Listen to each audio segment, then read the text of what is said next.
আমি বহুত দিনৰ পৰা আমি এটা ইনপুট পাই আছিলোঁ। মই জইন কৰা বেছি দিন হোৱা নাই আৰু গোটেই আমাৰ অসমত ড্ৰাগছ বিৰোধী কাৰ্যকলাপ চলি আছে।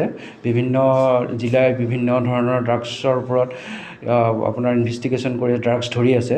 মই জইন কৰাৰ লগে লগে আমাৰ চিমেণ্ট চাপৰিৰ ভাৰপ্ৰাপ্ত আৰক্ষী বিষয়া কুলধৰ কোঁৱৰ তেখেতে মোক এই সংক্ৰান্তে জনায় যে চিমেণ্ট চাপৰি অঞ্চলতো যথেষ্ট পৰিমাণে ড্ৰাগছৰ পয়োভৰ হৈ পৰিছে। আমি খবৰটো লগাই ৰাখিছিলোঁ। আমি আজি ৰাতিপুৱাই খবৰটো পাওঁ।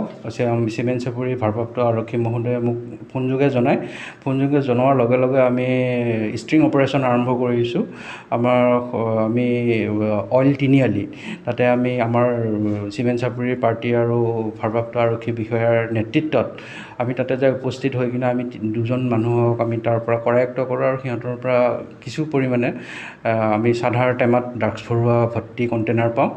আমি কণ্টেইনাৰকেইটা আমি লগে লগে তাতে চিজ কৰোঁ আৰু সিহঁতক অধিক সোধপোছ কৰাৰ লগে লগে আৰু এজন মানুহক আমি কৰায়ত্ব কৰিব পাৰোঁ। সেই কৰায়ত্ব কৰি কিনে আমি টোটেল 22 গ্ৰাম ড্ৰাগছ চাবোনৰ কেছত 2টা কণ্টেইনাৰ পাইছোঁ। চাবোনৰ কেছত আমি এইখিনি আৰু আমি 3জন মানুহ এই সংক্ৰান্তত আমি ইতিমধ্যে এৰেষ্ট কৰিছোঁ।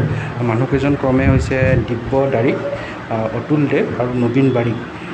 এই 3জন মানুহ চিমেণ্ট চাপৰিৰে স্থানীয় মানুহ আৰু আমি তেখেতলোকক পৰা কেনেকৈ আনিছে এইটো আমি জানিবৰ কাৰণে আমি পৰৱৰ্তী পৰ্যায়ত আমি ইনভেষ্টিগেশ্যন জাৰি ৰাখিছোঁ। অনতিপলমে আমি বাকী তেখেতলোকৰ লগত জড়িত থকা মানুহখিনিকো কৰায়ত্ব কৰিবৰ কাৰণে গ্ৰেপ্তাৰ কৰিবৰ কাৰণে সক্ষম বুলি আশা ৰাখিছোঁ।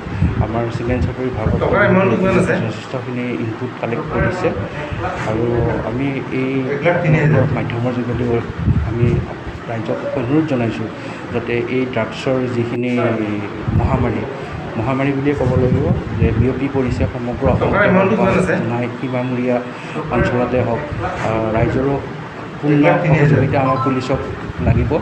আমি ৰাইজকো আহ্বান জনাইছোঁ, আমাক খবৰ কৰক। আমি তৎপৰতাৰে এই সমাজৰ পৰা ড্ৰাগছ নামৰ এই আছে আমি পুলিয়ে পোখাই উদ্ধাৰ কৰিবৰ কাৰণে আমি চেষ্টা কৰিম। জিলাৰ আৰক্ষী অধীক্ষক ছাৰে আমাক যথেষ্টখিনি সহায় কৰিছে। তেখেতলোকে আমাক নেতৃত্ব দি আছে। আমাৰ এই সংক্ৰান্তে বিভিন্ন ধৰণৰ আমাৰ এৱাৰনেছ কেম্পেইনিং যিহেতু ক'ভিডৰ কাৰণে আমি কৰিব পৰা নাই। আমি ভাবিছোঁ যিহেতু 26 জুন এণ্টি ড্ৰাগছ ডে, আমি মানুহৰ মাজত যেনেকৈ নহওক আমি ড্ৰাগছ সজাগতাৰ কাৰণে ড্ৰাগছৰ হৈ পেলাই কি হয় সজাগতাৰ কাৰণে আমি চেষ্টা কৰিম। আৰু আমাৰ এই ড্ৰাগছ বিৰোধী কাৰ্যকলাপ যিখিনি আমাৰ আছে সেইখিনি চলি যাব। আমি ৱাৰ্ণিং কৰি দিছোঁ ড্ৰাগছ বেপাৰীসকলক যাতে সমাজৰ পৰা তেখেতলোকে এইটো অতি সোনকালে বন্ধ কৰক আৰু আমি তেখেতলোকক অতি সোনকালে কৰিবৰ কাৰণে আমি তৎপৰতা হৈ দিম। হয়, আমি এতিয়া কেছটো ৰেজিষ্টাৰটো হ'বই। কালপিতক আমি পৰৱৰ্তী পৰ্যায়ত আমি তেখেতলোকক আমি জুডিচিয়েল কাষ্টডিলৈ আমি প্ৰেৰণ কৰিম। আমি তাৰ কাৰণে আমি প্ৰিপেৰেশ্যন কৰি আছোঁ।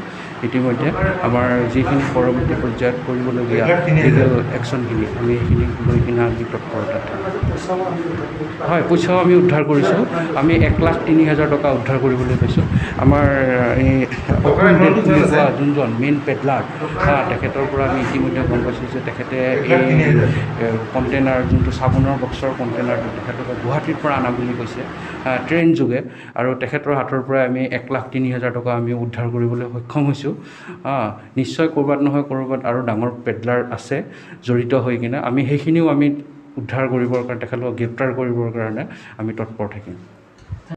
ক'ব গ'লে ফাৰ্ষ্ট টাইমত ক'ব গ'লে এইটো গুৱাহাটীৰ পৰা মাল আহি আছে বুলি গম পাইছোঁ।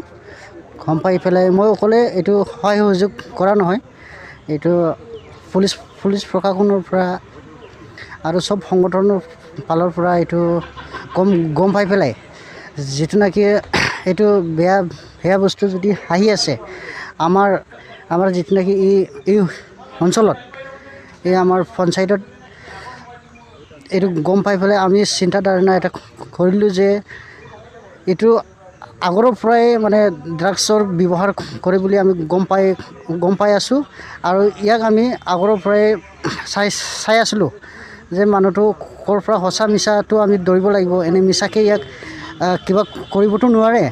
তেতিয়া আমি পুলিচ প্ৰশাসন আৰু আমাৰ NDB সংগঠনৰ পৰাও চব মিলিজুলি প্ৰায় ইয়াক আমি অপাৰেশ্যন কৰি ইয়াক আমি চেক কিবা কৰি পেলাই আমি চাই পেলাই আমি মাল পোৱা হৈছে চব মানুহ পাইছে আৰু মানুহকো পোৱা হৈছে 3জন মানুহ আমি আজি ইয়াত থানাত অনা হৈছে আপুনি জিলা প্ৰশাসনক কি আহ্বান জনাব মই জিলা প্ৰশাসনত আহ্বান জনাই যে আমাৰ